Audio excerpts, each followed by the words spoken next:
Welcome everyone to Wintergatan Wednesdays, problem solving episode 400 million. If you listen to this mechanical noise, you hear it's quite aggressive. Today I'm going to try to get rid of that mechanical noise. It will arrive far after the instruments are playing, so it will be a little bit annoying mechanical noise. You see, this one has a bolt here. This is the guiding bolt that runs in this slot to keep these lined up. And it's also these bolts that makes this big sound, because the 3D print is stopped by this bolt. So these bolts are super important for the lining up of the gray sliding parts. I have to find a solution to keep the gray parts straight, lined up over the hole underneath them. And I need to find a stop that stops them without making this huge bang. I actually have room underneath here to put this massive flat bar and have that as acting as a stop for all the gray parts at once.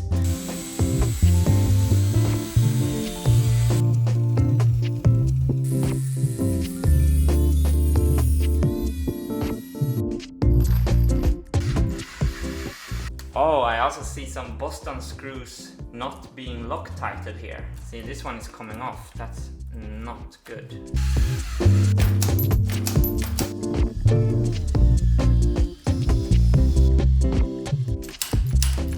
So good, these are aligned perfectly over the openings, so no marble will get stuck underneath them. I need to open each and one of these Boston screws, and I need to dab some permanent Loctite in here. And then I make it world tour safe and safe to record albums on. Putting Loctite in 38 bolts sounds so much faster than what it actually is. Okay, so now when we started on this Loctite mission, I thought I should just walk the line all the way and also take care of these screws. Per channel I have 1, 2, 3, 4, 5, 6 places to add a dab of Loctite. First I put a tiny dab of Loctite in here. And then I have this Boston screw. And then I'm putting a dab on top here. And then we have an M3 set screw. So it's clamping down on the Boston screw. A little dab inside the Boston screw. This link goes on. This set screw is clamping the Boston screw. Just make sure the links are loose so they're not Loctited in place. So a short M4X bolt, a tiny click on Loctite on the threads. Now I can tighten this really tight. Repeat 38.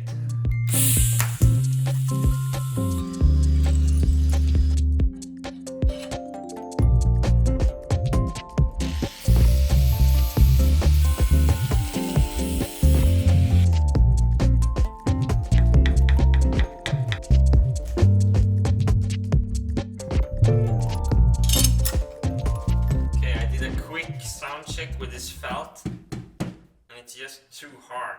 And then I put this felt on and I started to run out of space, and I was like, oh, I constantly had the idea that I should be able to make a simpler solution, and I think I might have found it.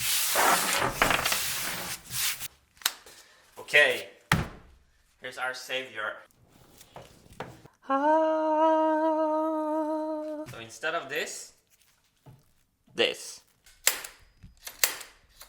Then I'm gonna take this small little piece of foam right in there. And listen now. Et voila! This is just the simplest solution ever, because this part doesn't even need to be glued in. It's held in place automatically. So compare that to... So now I just have to cut 38 of these. So this solution has like zero impact on any parts. There's no glue. Completely reversible if this would turn out to not work somehow. All channels are padded, and before testing I thought that I take the opportunity to explain to you exactly how this muting system works. Because once the marble divider is on here, you won't be able to see this like this ever again. Here we have 6 levers: vibraphone, kick drum, snare drum, hi-hat, cymbal, bass guitar. The movement is transmitted from my lever here, both to this row here and onto this row up here. So when the vibraphone is activated, when it's playing, we have a physical connection going on over here. So when this is lifted, now you can see the channel is moving. As soon as I let go of the lever, that connection is broken. So now I can move this, but nothing is happening. Same here for the kick drum channel. Now it's not activated. As soon as I let go of this, the channel starts moving. I'm really proud of the fact that I managed to have one lever control both this and this row. And I put so much effort into the muting system just because it was a muting system that failed on the first machine. This system has actually worked since the very beginning. I never had to change any of the designs for this. So all the channels are now in a muted position, which means we will only see the registrators move, but none of the channels are activated. Look in the back.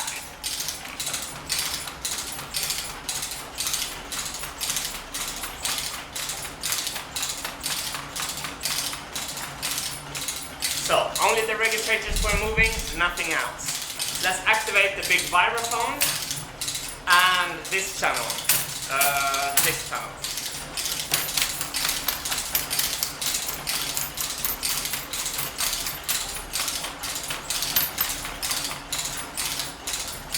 Let's do the opposite.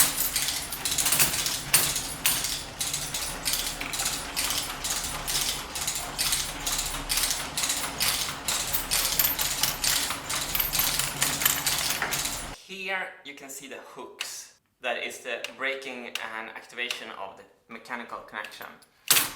So that's what happens when we mute an instrument group, and that's what happens when we activate it. You can see if a programming pin activates it, it will pull the channel. And when it goes down, it will not pull the channel. This system is also designed to handle the following edge case. Let's say the instrument group is muted, like that, but this is still moving due to the registrators being hit by the programming pins. So imagine a pin is just hitting this, and at the same time I'm unmuting this instrument group. Then we have this situation, but when the pin lets go, everything sorts out itself. That's why we have these diagonals on these hooks. It's basically only for that specific edge case. Let's try to cut some registrators, shall we? I'm super nervous to mess up this expensive PUM Delrin material.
So Toby came in and saw me cutting and asked, do you have a fence? And I was like, yeah.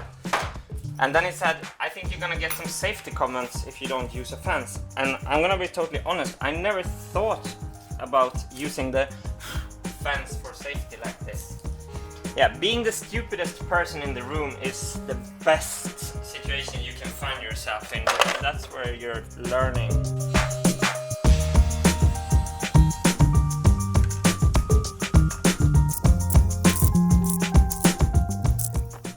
I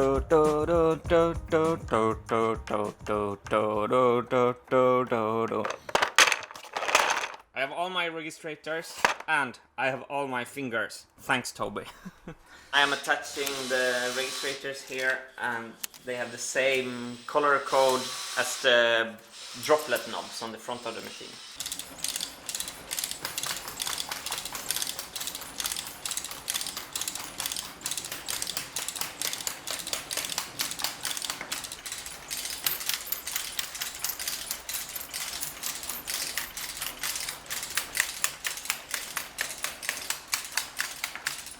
So all this work started with some few channels being stuck and me wanting to fix this mechanical sound.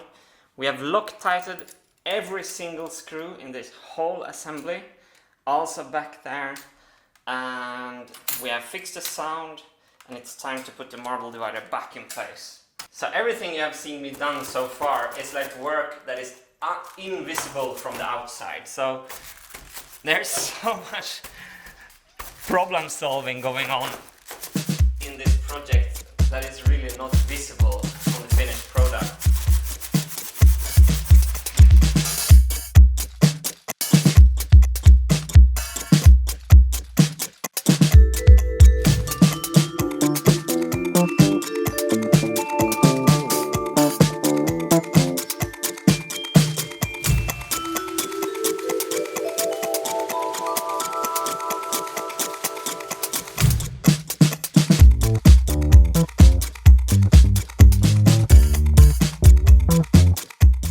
These videos are brought to you by our backers through YouTube channel memberships or Patreon. Thank you so much to everyone who are supporting, and thank you for believing in this crazy dream that is the Marble Machine X. And thank you so much for watching. See you on the next one.